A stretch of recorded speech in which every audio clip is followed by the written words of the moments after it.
You're not a caveman, so stop acting like one. Look, throughout history, we've relied on tribes for our survival. We get in groups and we're able to go longer throughout the harsh wild because we have a sense of community. And Gronk down the cave, well, he had your back because when it was time to hunt for that lion, you knew who you could count on. But now, in this modern world, where we have technology, we can just buy our food at the grocery store. You don't need to worry about other people accepting you. The point I'm trying to make is this.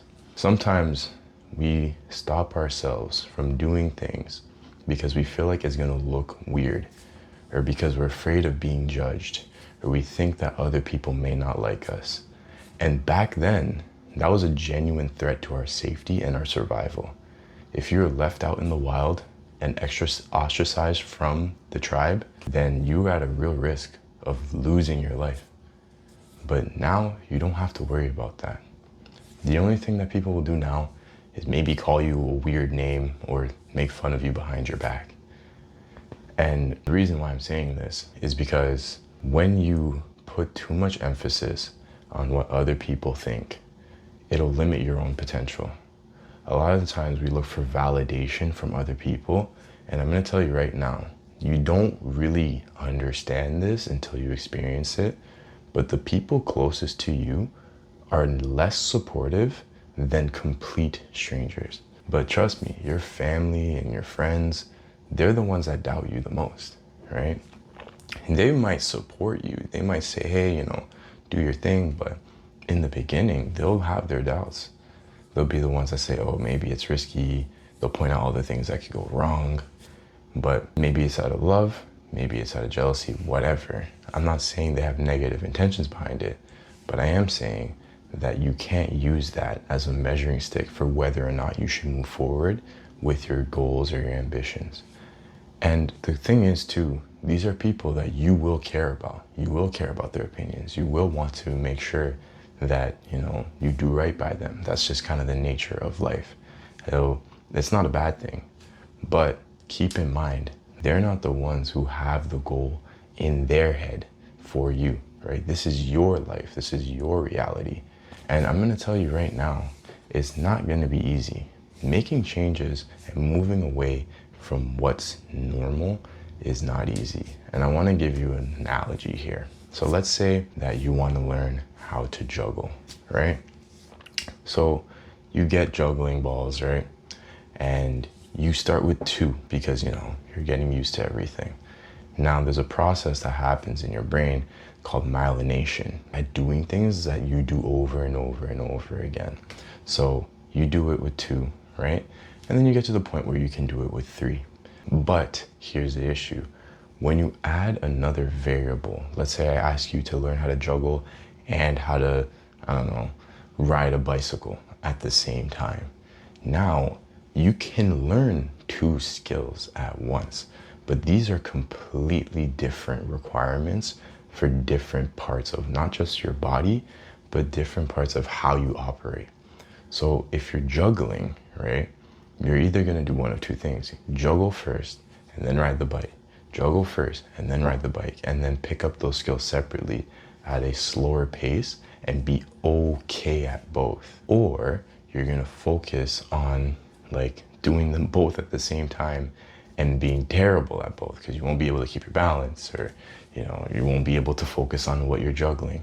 Now if I introduce another variable, then it's going to be even harder for you. So let's say I'm telling you to juggle, I'm telling you to learn to ride a bike, and I'm telling you to, something that you can do at the same time.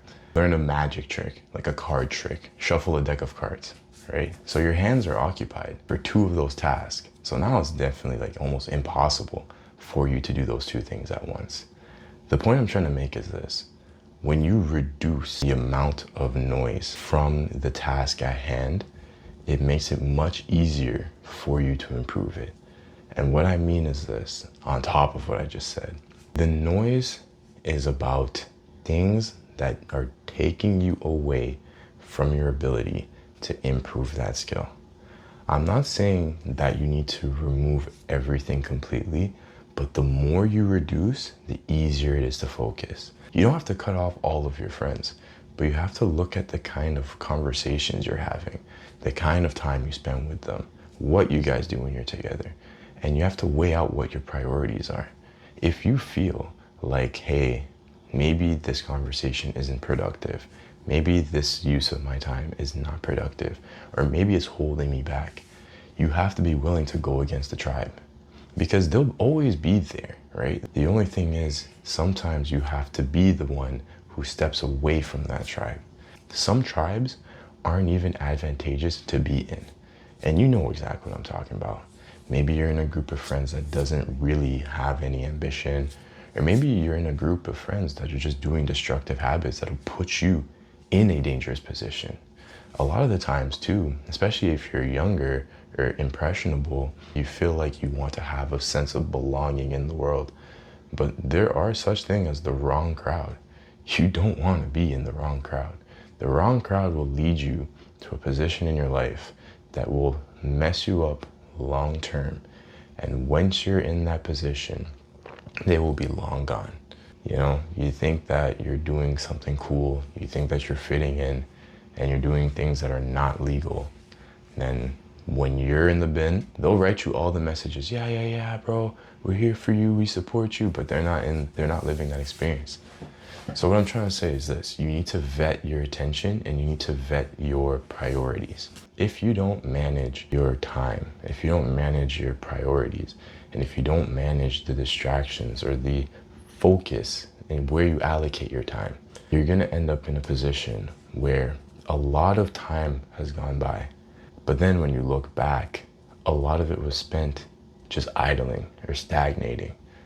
And the last thing you want to do is be in a position where you spend so much time just not focused or distracted or just not doing anything of value.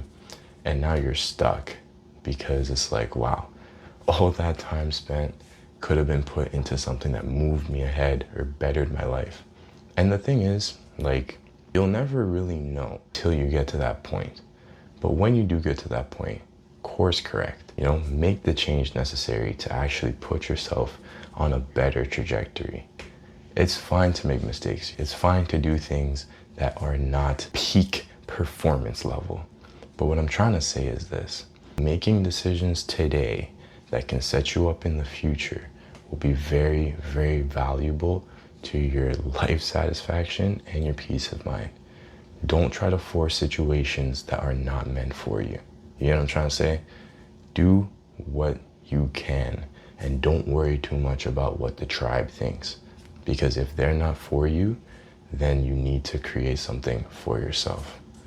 So anyways, that's the message.